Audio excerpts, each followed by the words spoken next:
The cost of living just keeps going up. It feels like every time I'm out shopping for groceries, the price is so much higher than last time. But are things getting more expensive in the UK than the US? Let's head back to my studio and get to the bottom of things. Hi, Evan Edinger here, US-UK YouTuber guy. About a year ago, I uploaded a video on this very channel comparing the prices of groceries in the US versus the UK, but a lot has happened since then.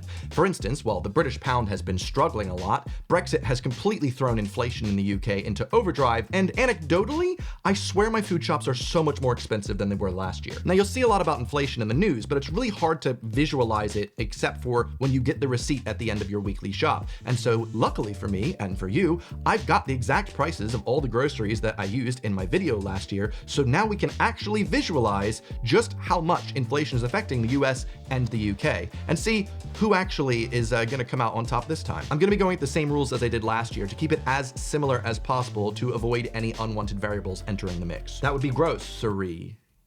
No. Just as last time, the UK brands we're gonna be looking at are Sainsbury's and Tesco because they are mid-range. They're definitely not Waitrose, and they're definitely not Asda. In the US, again, I went with Acme and ShopRite because they're not Whole Foods up top and they're definitely not Walmart at the bottom. And if you've never heard of either of these, well, just know that Acme is owned by the same company as Kroger, Safeway, Albertsons, so if you're aware of that company, it's pretty much the same thing, just the East Coast variant. In terms of the individual brands of items we'll be looking at, I again went with comparable, non-generic items. It is funny that the last video I uploaded, I had Brits sounding off going, he used the name brand stuff. It's actually not fair. There were a lot cheaper products. While I also had Americans going, whoa, he used some name brand stuff. I can't believe this. It's not fair. That is funny. Just give me the benefit of the doubt here that my goal here is to make it as one-to-one as possible. I have experienced life in both countries. I've shopped for groceries in both countries, and I'm very well aware of what products line up roughly in the quality range and the price range depending on what country you live in. So yeah. And the final way I made this comparison a comparison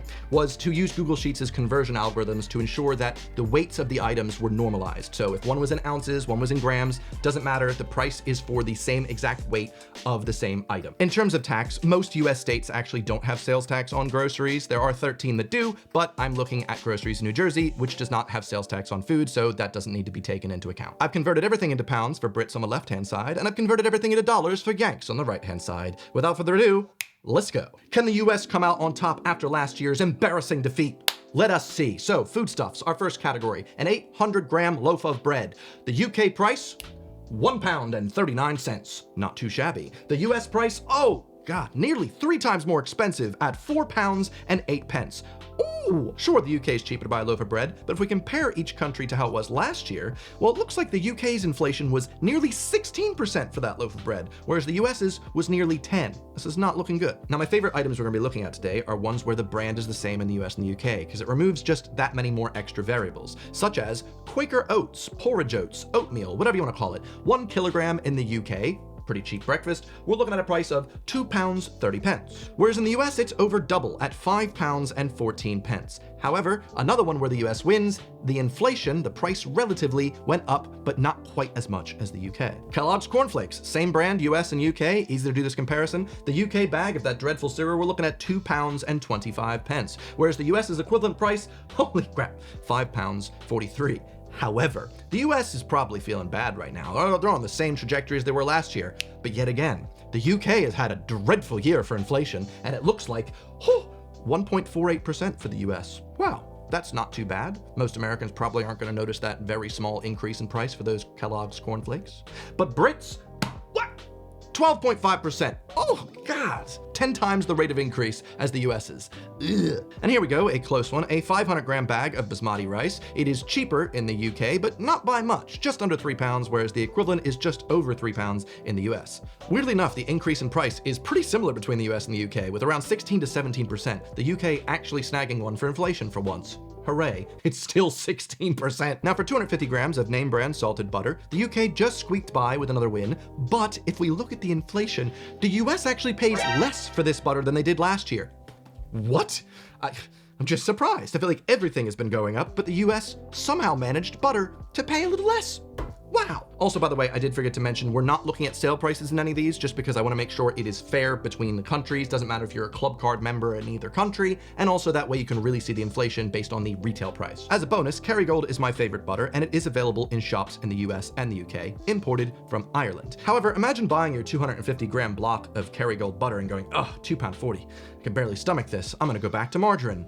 Well, in the US, the equivalent is £4.10.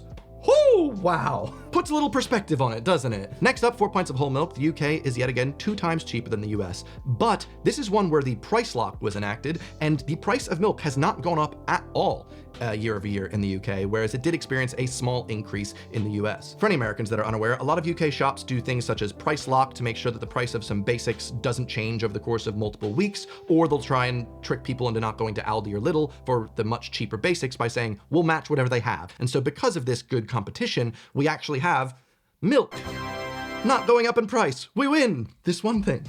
Next up, 550 grams of cheddar cheese, and oh my God, yes, it's more expensive in the States, but the price of cheddar cheese in the UK has gone up by 20%. Oh God damn. Whereas in the US, the price has gone down by 10%.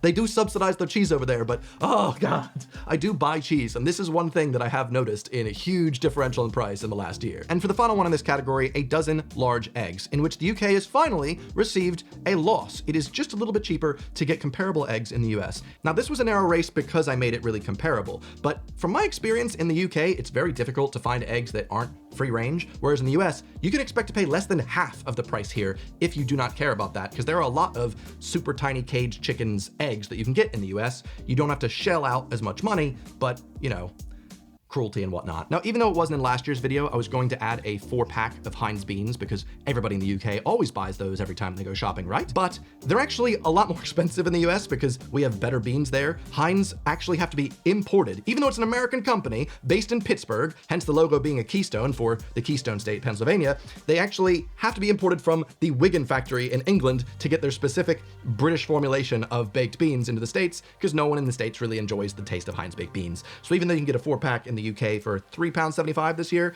in the US at Walmart, the cheapest store, $20. What?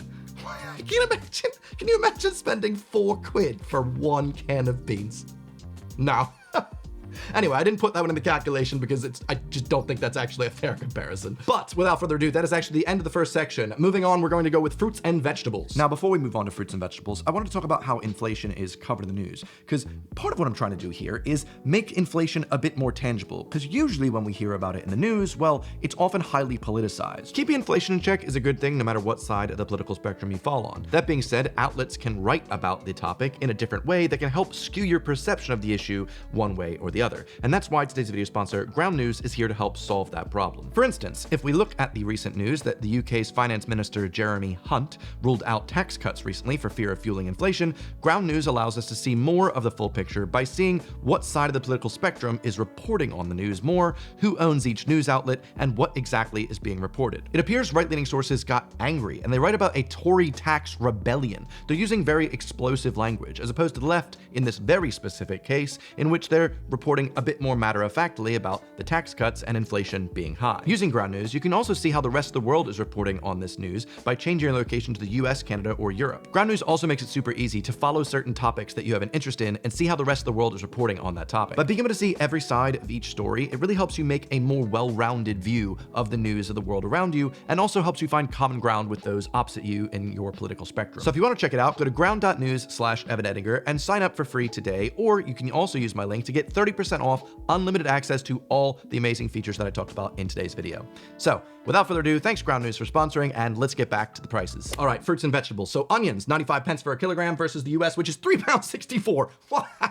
Nearly 4 times more expensive for a kilogram of onions, but another one where the US's price has not increased at all this year, whereas the UK's has yet again. So as much as it must be nice for Brits to go, whew, at least it's not as expensive as in the US, no one's really thinking that. They're thinking, bloody hell, why am I spending so much more on onions? Onion enough. Onion enough. No, that's no. Yet again, tomatoes coming out with a resounding win for the States, and inflation for both countries was pretty minimal for tomatoes. Last year, Pink Lady apples were just a little bit more expensive in the UK than the US, and this year, the divide has widened, yet again because UK inflation is affecting literally everything. Ooh. both. Now, bananas are a little bit more expensive in the States, but it seems like both countries absolutely had to deal with a very big increase in banana prices. The UK, again, 28% for the price of bananas. The US is dealing with 17, so that's high. But yet again, I think this is what we're seeing data with on the news, is that even though inflation might be high in other countries at some things, the UK's is like, hold my banana. Back to being a bloodbath, a kilogram bag of carrots is nearly 4 times more expensive in the US, but relative to last year, they're not really sweating, whereas the UK's is over 10% more expensive. And a similar story, raisins, same thing. The US's price went down, the UK's went up by about 9%. So even though it's a bit cheaper over here,